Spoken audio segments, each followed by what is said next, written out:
అందరికీ నమస్తే। ఈరోజు ఎంఐఎం ఎక్స్పోజ్ చేద్దాం అనుకుంటున్నాను। ఎంఐఎం డ్యూయల్ రోల్ మీకు చెప్తా। ఎంఐఎం బీహార్లో ఏం చేస్తుంది, మన తెలంగాణలో జరుగుతున్న జూబ్లీహిల్స్ ఉప ఎన్నికల్లో ఏం చేస్తుంది, అసదుద్దీన్ ఓవైసీ ఆడేం చేస్తున్నాడు, ఈడేం చేస్తున్నాడు, అసలు మూడు పార్టీలు మూడు ముక్కల ఆట అంటారు చూడు, ఆ మూడు ముక్కల ఆట ఏందో మీకు ఈ వీడియో ద్వారా చూపిస్తా। అంతకన్నా ముందు సబ్స్క్రైబ్ చేయడం మర్చిపోవద్దు। ఈ వీడియో చాలా చాలా అవసరం। ఇది ముందు రాజకీయాల్లో కూడా ఇది చాలా అవసరం ఉంటుంది కాబట్టి షేర్ చేయండి, సేవ్ కూడా చేసి పెట్టుకోండి।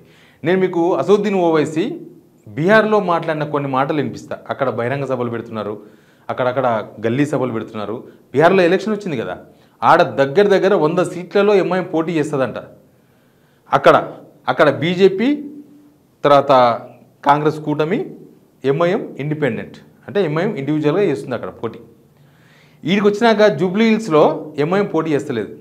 మరి ఏం చేస్తుంది ఎంఐఎం జూబ్లీహిల్స్లో? కాంగ్రెస్కు సపోర్ట్గా ఉంటుంది। కాంగ్రెస్ అక్కడనేమో కాంగ్రెస్ చేతగానంతనాన్ని బయటపెడుతున్న అసదుద్దీన్ ఓవైసీ, ఈడనేమో కాంగ్రెస్కు సపోర్ట్ చేస్తున్నాడు। ఇది ఒకటే కాదు, ఇక్కడ చాలా విషయాలు, దీనిలో బీజేపీ పాత్ర కూడా చాలా ఉంది। అన్ని విషయాలు మాట్లాడదాం। అంతకన్నా ముందు అసదుద్దీన్ ఓవైసీ బిహార్లో ఏం మాట్లాడుతుండో వినండి।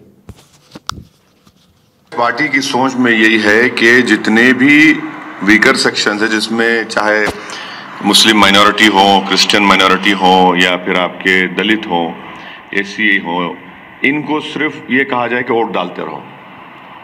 जब कोई इन वीकर सेक्शन से उठकर, तो कांग्रेस पार्टी की सोच में यही है कि जितने भी वीकर सेक्शन है, जिसमें चाहे मुस्लिम माइनॉरिटी हो, क्रिश्चियन माइनॉरिटी हो या फिर आपके दलित हो, एसी हो, इनको सिर्फ ये कहा जाए कि वोट डालते रहो।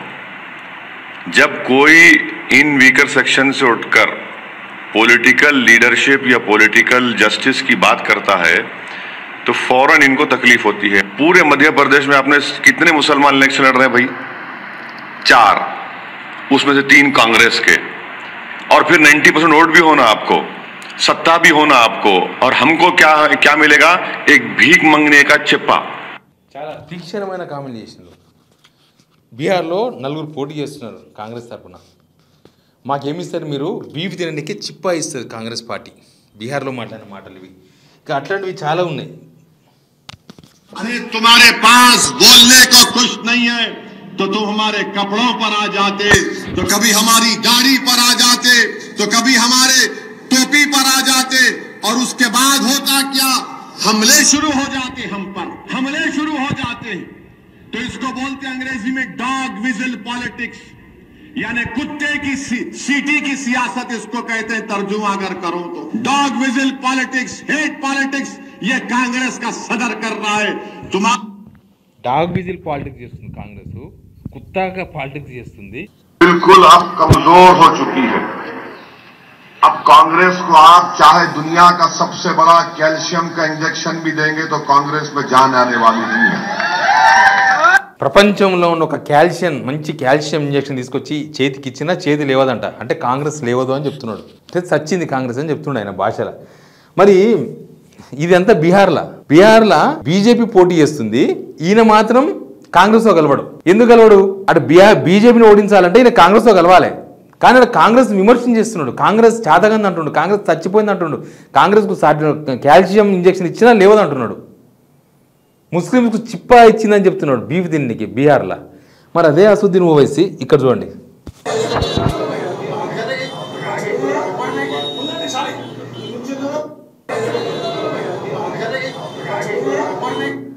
కాంగ్రెస్ క్యాండిడేట్ నవీన్ యాదవ్ నామినేషన్ వేస్తే ఆ నామినేషన్ చేసే ఎంఆర్ఓ ఆఫీస్ కాడికి వచ్చిండు, ఆర్డీఓ ఆఫీస్ కాడికి వచ్చిండు, షేక్పేట ఎంఆర్ఓ అదే ఆడికి నామినేషన్ కాడికి ర్యాలీలో లేడు, ఆడొచ్చి మద్దతు తెలిపిండు। ఆల్రెడీ మొన్న స్టేట్మెంట్ వచ్చింది అసదుద్దీన్ ఓవైసీ, బీఆర్ఎస్కి ఓటు వేస్తే వేస్ట్, 10 సంవత్సరాలు మొత్తం నష్టం చేసింది తెలంగాణకి।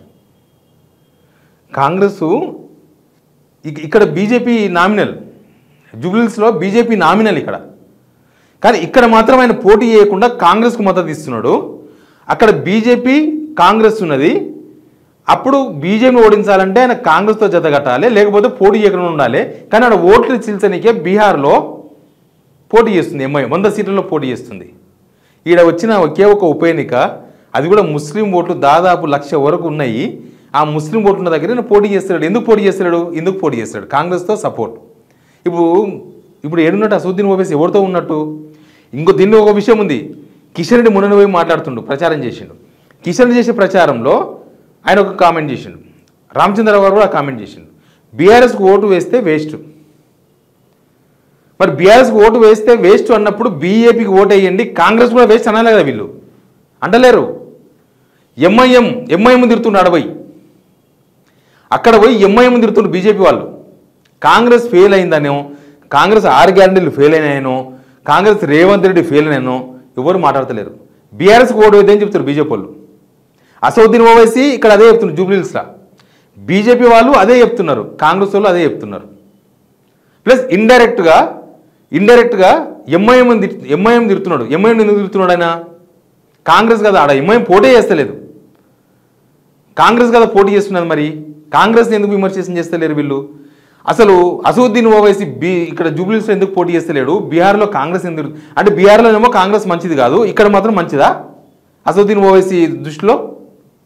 ఇది నాట్ ఓన్లీ నేను హిందూ ఓటర్ల కోసమో ముస్లిం ఓటర్లకు పోటీ చెప్తలేను, ఇది తెలంగాణ మొత్తానికి చెప్తున్నా. అందరూ ఆలోచించాలి. వీళ్ళ డ్యూయల్ రోలు, వీళ్ళ త్రిబుల్ రోలు, దశావతారాలు ఇవన్నీ కూడా.